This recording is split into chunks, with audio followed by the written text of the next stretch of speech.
Beritakanlah firman, siap sedialah baik atau tidak baik waktunya. Shalom, puji Tuhan, oleh berkat dan kemurahan Tuhan saja kita bisa berjumpa lagi dalam renungan harian di hari ini. Saya percaya firman itu bermanfaat dalam hidup kita, karena itu mendengar firman itu suatu yang sangat penting bagi dan untuk pertumbuhan iman ataupun rohani kita. Mari kita berdoa. Kami bersyukur dan memuji nama-Mu ya Allah hari ini, karena Engkau berikan kami waktu dan kesempatan kembali untuk kami akan mendengarkan sebagian dari firman-Mu. Roh yang kudus, tolonglah kami, urapilah dan berkatilah kami dengan firman-Mu di hari ini. Dalam nama Tuhan kami Yesus Kristus kami berdoa. Amin. Nats firman Allah yang menjadi renungan kita bersama di hari ini saya ambil dari Mazmur 94 ayat 1 sampai dengan ayatnya yang ke-11. Secara khusus saya akan baca ayat 1 dan ayatnya yang kedua. Firman-Nya berkata demikian.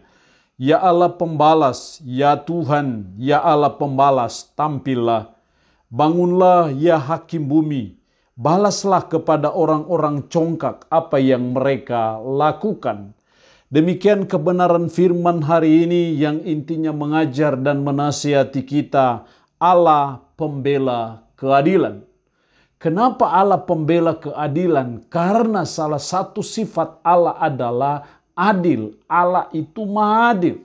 Jadi Allah itu bukan hanya maha pengasih dan maha penyayang, tetapi Allah juga adalah maha adil.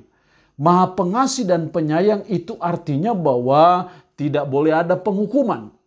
Tetapi di sisi yang lain Allah itu maha adil, maka harus ada penghukuman. Karena yang salah harus dihukum dan yang benar harus diberkati. Itulah yang namanya keadilan. Tetapi ayat ini kita melihat bagaimana keadilan Allah, bagaimana Allah adalah pembela keadilan. Makanya pemazmur berkata, ya Allah pembalas, ya Tuhan, ya Allah pembalas, tampillah. Nah, kalau Allah adalah pembela keadilan, kalau Allah adalah garda terdepan dalam hal membela keadilan, maka itu berarti bahwa ada 3 hal yang Allah akan perbuat. Yang pertama, karena Allah adalah pembela keadilan, maka yang pertama Allah pasti menghukum orang yang congkak. Ayatnya yang ke-1 dan 2, bangunlah ya hakim bumi, balaslah kepada orang-orang congkak apa yang mereka lakukan. Jadi karena Allah adalah pembela keadilan, maka yang pertama Allah pasti menghukum orang yang congkak. Itulah keadilan Allah. Kalau Allah tidak menghukum, maka itu berarti tidak ada keadilan di situ.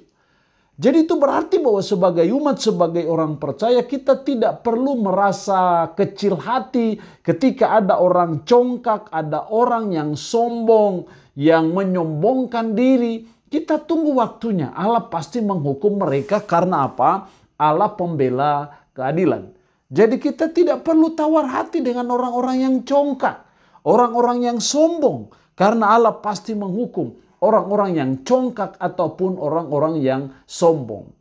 Yang kedua, karena Allah pembela keadilan, maka ayat 3 sampai dengan ayat 7, berapa lama lagi orang fasik ya Tuhan? Berapa lama lagi orang-orang fasik beria-ria? Mereka memuntahkan kata-kata yang kurang ajar, dan semua orang yang melakukan kejahatan itu menyombong. Umat-Mu ya Tuhan mereka remukkan, dan milik-Mu sendiri mereka tindas. Di sini kita melihat bahwa berapa lama lagi orang-orang fasik, berapa lama lagi orang-orang fasik beria-ria. Hal yang kedua, karena Allah adalah pembela keadilan, maka Allah pasti menghukum orang fasik. Jadi kita tidak perlu iri dengan orang fasik. Kita tidak perlu iri dengan kejahatan mereka, dengan perbuatan-perbuatan mereka yang tidak benar, perbuatan-perbuatan mereka yang merusak, yang menghancurkan orang lain. Kita tidak perlu iri karena Allah pembela keadilan, maka Allah pasti menghukum orang-orang fasik. Orang yang tidak tahu tentang Tuhan, orang yang masa bodoh dengan Tuhan. Kita tidak perlu iri dengan mereka. Karena Allah pembela keadilan, maka Allah pasti menghukum orang-orang fasik yang melakukan kejahatan, yang berbuat hal-hal yang tidak benar, hal-hal yang menyakitkan hati orang. Tapi kita biarkan karena Allah pasti menghukum orang fasik, karena Allah adalah pembela keadilan. Yang ketiga dalam ayat 8, 10, perhatikanlah hai orang-orang bodoh di antara rakyat, hai orang-orang bebal, bilakah kamu mengamakai akal budimu? Orang bebal. Lain kali kita berjumpa, kita sakit hati dengan orang-orang yang bebal.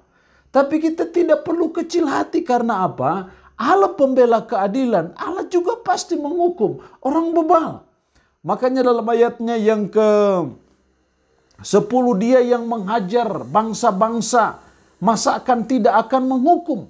Dia yang mengajarkan pengetahuan kepada manusia. Tuhan mengetahui rancangan-rancangan manusia, sesungguhnya semuanya sia-sia belaka. Karena Allah pembela keadilan, maka Allah pasti menghukum orang bebal. Orang yang kepala batu, orang yang tidak punya akal budi, tidak punya pengetahuan tentang kebenaran, sehingga hidup seenaknya, hidup semaunya. Seolah-olah dunia ini milik mereka. Tapi kita tidak perlu berkecil hati. Kita tidak perlu memusingkan hal-hal seperti itu. Karena Allah pembela keadilan, maka pada waktunya dan pada saatnya juga Allah akan menghukum orang-orang yang bebal. Karena itu sebagai umat, sebagai orang percaya, mari kita menyadari dan memahami bahwa Allah adalah pembela keadilan.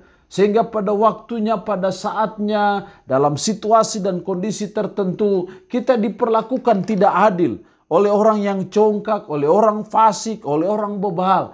Tapi kita tidak perlu tawar hati, kita tidak perlu kecil hati. Karena Allah pembela keadilan. Allah tetap ada di pihak orang-orang benar. Allah tetap di pihak orang-orang yang menjunjung tinggi kebenaran. Tetapi justru sebaliknya, Allah pasti menghukum orang yang congkak. Allah pasti menghukum orang fasik. Dan Allah pasti menghukum orang bebal. Karena Allah pembela keadilan. Allah yang punya firman ini memberkati firman-Nya di hari ini. Amin. Mari kita berdoa. Puji syukur untuk kebenaran firman-Mu hari ini yang mengajar kami. Allah pembela keadilan.